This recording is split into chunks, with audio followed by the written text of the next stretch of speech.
বাবা আমি 5 দিন ধরে অনেক ক্ষুধার্ত, আমাকে কিছু খেতে দাও। আপনি আমার সঙ্গে আমার বাসায় গিয়ে খাবার খেতে পারেন। আসেন বাবা, এই লোক 5 দিন ধরে খায় না, তাই আমি বাসায় নিয়ে এসেছি। মাশাআল্লাহ বাবা, অনেক ভালো করেছি। গিয়ে খাবার নিয়ে আয়। ঠিক আছে, খাওয়া শুরু করেন ভাই। বিসমিল্লাহির রহমানির রহিম, বিসমিল্লাহির রহমানির রহিম। দাঁড়ান, আপনি খাওয়ার আগে বিসমিল্লাহ বলেন না কেন? আমি নাস্তিক আর আল্লাহকে বিশ্বাস করি না, তাই বিসমিল্লাহ পড়ি নাই। যদি আল্লাহকে না মানিস তাহলে যা এখান থেকে।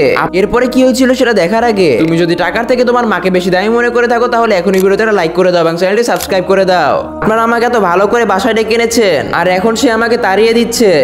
যদি তুই আল্লাহকে বিশ্বাস না করিস তাহলে আমরা তোকে খাবার কেন খাওয়াবো? তাড়াতাড়ি বের হয় এখান থেকে। ভাই দাঁড়ান, আপনার বয়স কত? 30 বছর। বাবা আপনি শুনেছেন তার বয়স 30 বছর। 30 বছর তো আমি কি করব? সে আল্লাহকে মানে না, কিন্তু তারপর আল্লাহ তার রিজিক থামায়নি। আল্লাহ তাকে 30 বছর ধরে রিজিক দিয়ে রেখেছেন। আর আল্লাহ কুরআনে স্পষ্ট বলে দিয়েছেন, আমি সামান্য কীট পতঙ্গ, কেউ রিজিক ছাড়া রাখি না। তাহলে আমরা কারা যে তার থেকে রিজিক ছিনিয়ে নিতে পারি? আমরা আল্লাহর এক বান্দা মাত্র। আমাকে মাফ করে দেন, আপনি আমাদের সঙ্গে বসে খাবার খেতে পারেন।